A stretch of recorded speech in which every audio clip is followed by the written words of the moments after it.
ಇಲ್ಲ ಬೆಳೆಸ್ಯಾರ ಬಳಸ್ಬೇಕು. ಯಾವ್ದಾರ ದೋಷ ಇತ್ತು ಅಂದ್ರೆ ನರಕಕ್ಕೆ ಯಾರು ಹೋಗ್ತಾರೆ ಅಂತ ಯಕ್ಷ ಧರ್ಮರಾಜನನ್ನ ಪ್ರಶ್ನೆ ಮಾಡ್ತಾನೆ. ನರಕಕ್ಕೆ ಯಾರು ಹೋಗ್ತಾರ್ರಿ ಅಂತ ಹೇಳಿ ನಿಮ್ಗೆ ಗೊತ್ತೈತೆ ಯಕ್ಷ ಪ್ರಶ್ನೆ ಅಂತ ಪಠ್ಯ ಪುಸ್ತಕದಲ್ಲಿ ಬರ್ತದ್ದು ಮೊದಲ, ಈಗೇನು ಬರ್ತದೆ ಇಲ್ಲ ಗೊತ್ತಿಲ್ಲ. ನಾವು ಕಲಿಯುವಾಗ ಸುಮಾರು 50 ವರ್ಷದಿಂದ ಕಲಿಯುವಾಗ ಯಕ್ಷ ಪ್ರಶ್ನೆ ಅಂತ ಒಂದು ಪಾಠ ಇತ್ತು. ನರಕಕ್ಕೆ ಯಾರು ಹೋಗ್ತಾರ ಅಂತ ಕೇಳಿದ್ರು. ಬಹಳ ಪ್ರಶ್ನೆಗಳನ್ನು ಕೇಳೋಣ ಯಕ್ಷ ಧರ್ಮರಾಜನಿಗೆ. ಅದ್ರಾಗ ಇದೊಂದು ಪ್ರಶ್ನೆ, ವಿದ್ಯಮಾನೇ ಧನಂ ಲೋಭಾತ್ ನಾಸ್ತಿ ಇತಿ ಬ್ರೂಯಾತ್. ರೊಕ್ಕ ಇರ್ಬೇಕು, ಇಲ್ಲಂತಿರ್ಬೇಕು, ಅವ ನರಕಕ್ಕೆ ಹೋಗ್ತಾನಂತ. ನೋಡಿ, ರೊಕ್ಕ ಇರ್ಬೇಕು, ಇಲ್ಲಂತಿರ್ಬೇಕು, ಅವ ಅಕ್ಷಯವಾದ ನರಕ. 28ನೇ ವಾರ್ಷಿಕ ಸಮ್ಮೇಳನ ಈ ತರ ನಡೀತದಂತ ನನಗೇನು ಅನ್ಸಿರ್ಲಿಲ್ಲ. ಈ ತರ ಕಾರ್ಯಕ್ರಮ ಮಾಡ್ತಾರಂತ ಗೊತ್ತಾಗಿರ್ಲಿಲ್ಲ. ಇಲ್ಲಾಂದ್ರೆ ನಾನು ಪ್ರಿಪೇರ್ ಆಗಿ ಹೋಗ್ತಿದ್ದೆ ಮಾತಾಡಕ್ಕೆ. ಆದ್ರೆ ಇದೊಂದು ವಿಶಿಷ್ಟ ಸಮ್ಮೇಳನ. ಈ ಸಭೆ ವಿಶಿಷ್ಟವಾದಂತ ಸಭೆ. ನನಗೊಂದಿಷ್ಟು ಡೌಟ್ ಇತ್ತು. ಈ ಸಭೆ ಅಂದ್ರೆ ಗದ್ದಲ ಮಾಡ್ತಾರೆ ಯಾವು, ಪ್ರಶ್ನೆ ಮಾಡ್ತಾರೆ ಯಾವು, ಅದನ್ನು ಮಾಡಿರಿ ಇದನ್ನು ಮಾಡಿರಿ ಅಂತ ನ್ಯಾಯ ಮಾಡ್ತಾರೆ ಯಾವು, ಹಿಂಗೆಲ್ಲ ವಿಚಾರ ಇಟ್ಕೊಂಡಿದ್ದೆ ನಾನು. ಇಲ್ಲಿ ನೋಡಿದ್ರೆ ಪರಿಸ್ಥಿತಿನೇ ಬೇರೆ ಅದ. ಇಲ್ಲಿ ಒಂದು ಕಾರ್ಯಕ್ರಮದ ರೀತಿ ಈ ಕಾರ್ಯಕ್ರಮವನ್ನ ಇಲ್ಲಿ ಹಮ್ಮಿಕೊಂಡಿದ್ದ ನೋಡಿದ್ರಂದ್ರೆ ಬಹಳ ಸಂತೋಷದಾಯಕ ವಿಚಾರ. ಈ ಬ್ಯಾಂಕ್ ಬಹಳ ದಿನದಿಂದ ಪರಿಚಯ ನನಗೆ. ಶ್ರೀಮನ್ಯರಂಜನ ಪ್ರಣವ ಸ್ವರೂಪಿ ನಾಗಭೂಷಣ್ ಶಿವೇಗೌಡ ಇದನ್ನು ಉದ್ಘಾಟನೆ ಮಾಡಿ ಇದಕ್ಕೆ ಆಶೀರ್ವಾದ ಮಾಡ್ಯಾರಂದ್ರೆ ಈ 4-5 ಬ್ರಾಂಚ್ಗಳು ಆಗ್ಯಾವು. ಗೋಳಿಪಲ್ಲಿಯವ್ರು ನಾನು ಒಂದು ಬ್ಯಾಂಕ್ ಮಾಡಿದ್ದೆ. ಅವಾಗ ಹೇಳ್ತಿದ್ರು ಅವರು, ನಿಮ್ ಬ್ಯಾಂಕ್ ಅರ್ಬನ್ ಬ್ಯಾಂಕ್ ಆಗ್ತದ್ರಿ ಅಂತ. ಅವರು ಕೈ ಸುಟ್ಕೊಂಡಿನಿ ನಾನು.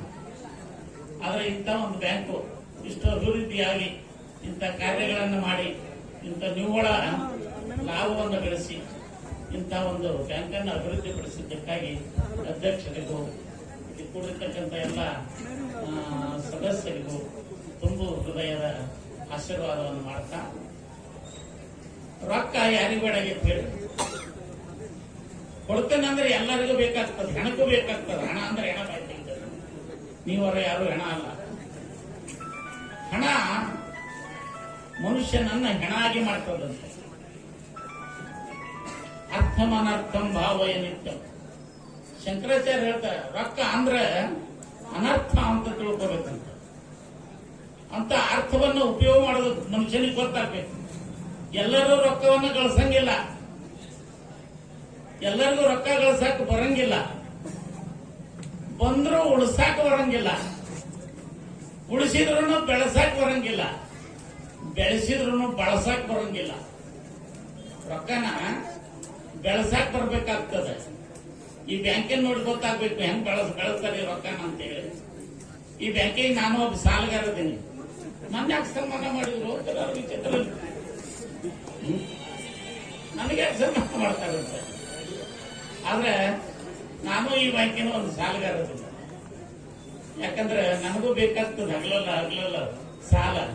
ಏನಾರ ಮಾಡ್ಬೇಕಾಗಿತ್ತು ಅಂದ್ರೆ ಸಾಲ ಮಾಡ್ಬೇಕಾಗಿತ್ತು. ಕೂಡಲು ಸಂಗಮದಲ್ಲಿ ಒಂದು ಪ್ರಾಜೆಕ್ಟ್ ಮಾಡಿದೆ ನಾನು.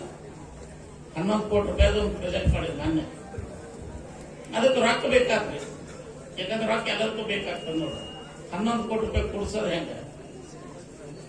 ಮಂಟ್ರೂರಿಗೆ ಹೇಳಿದ್ರೆ, ಮಂಟ್ರೂರನ್ನ ಯಾಕೆ ನಾ ಇಷ್ಟಪಡ್ತೀನಿ ಅಂದ್ರೆ, ಮಂಟ್ರೂರನ್ನ ಯಾಕೆ ಗೌರವಿಸ್ತೀನಿ ಅಂದ್ರೆ, ನಂದು ₹1 ಚೀಟಿ ಇಲ್ದಾನ 2 ಕೋಟಿ 5 ಲಕ್ಷ ರೂಪಾಯಿ ನನ್ನ ಹೆಸರು, ತಮ್ಮ ಹೆಸರಲ್ಲಿ ಸಾಲ ತೆಗೆದು ನನಗೆ ಕೊಟ್ಟಾರೆ. ತಮ್ಮ ಹೆಸರು ಸಾಲ, ನನ್ನ ಹೆಸರಲ್ಲ. ನನ್ನ ಹೆಸರು ಬರೀ 35 ಲಕ್ಷ ರೂಪಾಯಿ ಅದ. ಆದ್ರೆ ತಮ್ಮ ಹೆಸರಲ್ಲಿ 2 ಕೋಟಿ 5 ಲಕ್ಷ ರೂಪಾಯಿ ಸಾಲ ತೆಗೆದು ನನಗೆ ಕೊಟ್ಟಿದ್ದಾರೆ ಆ ಪ್ರಾಜೆಕ್ಟ್ ಮಾಡ್ಲಿಕ್ಕೆ. ಹಂಗ ಈ ಸಾಲ ಎಲ್ಲರಿಗೂ ಬೇಕಾಗ್ತದೆ, ಅಭಿವೃದ್ಧಿ ಆಗ್ಬೇಕಾಗಿತ್ತು ಅಂತ. ಇಷ್ಟೆಲ್ಲ ನಿಮ್ಮ ಜನಜೀವನ ಯಾಕೆ ಅಭಿವೃದ್ಧಿ ಆಗೈತೆ? ಎಲ್ಲರೂ ಮೋಟರ್ ಸೈಕಲ್ ತಗೋತೀರಿ, ಕಾರ್ ತಗೋತೀರಿ, ಜೀಪ್ ತಗೋತೀರಿ, ಎಲ್ಲ ತಗೋತೀರಿ, ಹೊಲ ತಗೋತೀರಿ, ಮನಿ ತಗೋತೀರಿ. ಯಾಕೆ ತಗೋತೀರಿ ಅಂತ ಕೇಳಿದ್ರಂದ್ರೆ ಸಾಲ ಕೊಡೋರು ಅದಾರಂತ ನೀವು ತಗೊಳಕತ್ತೀರಿ. ಸಾಲ ಕೊಡೋರು ಇರ್ಲಿಲ್ಲ ಅಂದ್ರೆ ನಿಮಗೆ ತಗೊಳಕ್ ಹಾಕಿದ್ದಿಲ್ಲ. ಅದಕ್ಕೇನಂತ ಹೆಸರಿಟ್ಟಾರಂದ್ರೆ ಫೈನಾನ್ಸಿಯರ್ ಅಂತ ಹೆಸರಿಟ್ಟ. ಎಲ್ಲರ ಸರಿಯಾದ ಉತ್ತರ ಸಿಗ್ತಿತ್ತು ಅಂದ್ರೆ ಫೈನಾನ್ಸರ್ ಹತ್ರ ಸಿಗ್ತದ. ನಾವು ಕಾರ್ ತಗೋಬೇಕಂತ ಮಾಡೇನ್ರಿ, ಏನ್ ಮಾಡ್ಬೇಕಂದ್ರೆ ಉತ್ತರ ಏನ್ರಿ? ಫೈನಾನ್ಸರ್. ಮನೆ ಕಟ್ಟಬೇಕು, ಅದಕ್ಕೋಸ್ಕರ ಅದು ಉತ್ತರ ಏನ್ರಿ? ಫೈನಾನ್ಸರ್. ಚಲೋ ಉತ್ತರ ಎಲ್ಲೇ ಸಿಗ್ತದಂದ್ರೆ ರೊಕ್ಕ ಕೊಡೋದ್ರಲ್ಲಿ ಸಿಗುತ್ತದೆ. ಅದಕ್ಕೆ ಜನಜೀವನ ಇವತ್ತಿನ ಭಾರತ, ನವಯುಗ ಭಾರತ ಇಷ್ಟೆಲ್ಲ ಅಭಿವೃದ್ಧಿ ಮಾಡ್ಲಿಕ್ಕೆ ಮನೆಗೆ ಒಂದು 4-5 ಮೋಟರ್ ಸೈಕಲ್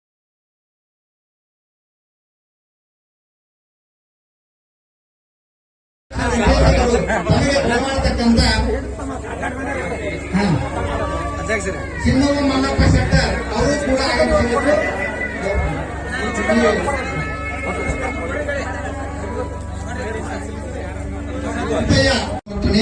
ಈ ಒಂದು ಕಾರ್ಯಕ್ರಮದ ಅಧ್ಯಕ್ಷರು ಹಾಗೂ ಆಡಳಿತ ಮಂಡಳಿಯವರ ಪರವಾಗಿ ಶ್ರೀ ಸನ್ಮಾನ್ಯ ಶಿವಬಸವ ಮಲ್ಲಣ್ಣ ಅವರು ಈ ಒಂದು ಅನ್ನಪೂರ್ಣ